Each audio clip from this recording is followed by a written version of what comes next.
আসসালামু আলাইকুম everyone, welcome back my channel.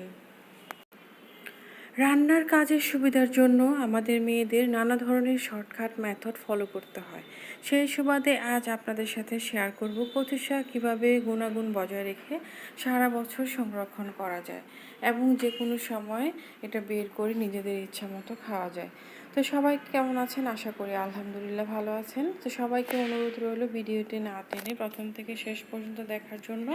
আর যদি আপনাদের ভালো লেগে থাকে তাহলে প্লিজ আমার চ্যানেলটি সাবস্ক্রাইব, লাইক এবং কমেন্টস করতে ভুলবেন না। তো চলুন দেখে নেওয়া যাক আমরা সারা বছরের জন্য কিভাবে কচু শাক সংরক্ষণ করি।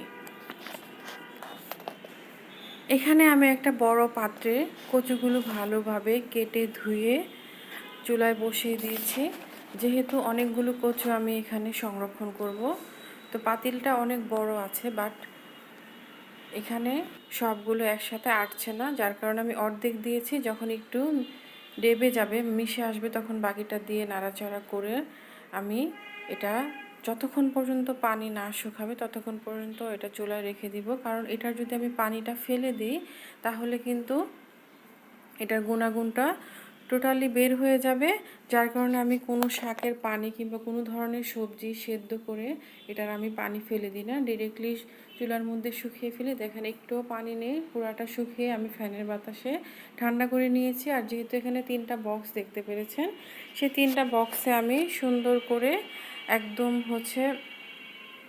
শুকনো অবস্থায়, যাতে একটু পরিমাণও পানি না থাকে, টিস্যু দিয়ে ভালো করে মুছে দেন আমি এখানে 3টাতে ভাগ ভাগ করে এভাবে রেখে দিব সারা বছরের জন্য। আর আপনি অবশ্যই যদি ডিপ ফ্রিজে রাখেন তাহলে সারা বছর যে কোনো সময় এটা বের করে খেতে পারবেন। আর যদি নর্মালে রাখেন, নর্মাল ফ্রিজে, তখন কিন্তু আপনি বেশি দিন রাখতে পারবেন না। হয়তো সপ্তাহখানেক কিংবা 4 থেকে 5 দিন আপনি নর্মাল ফ্রিজে সংরক্ষণ করতে পারবেন।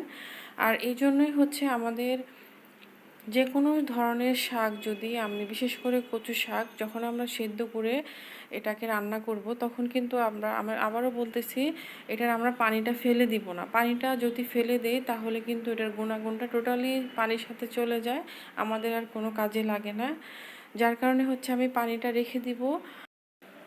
আজকের ভিডিওটি আমি আর বড় করলাম না, কারণ আমরা সবাই জানি ডিপ ফ্রিজে কীভাবে সারা বছরের জন্য কচু শাক সংরক্ষণ করতে হয়। সবাইকে আবার অসংখ্য ধন্যবাদ আমার ভিডিওটি না টেনে দেখার জন্য।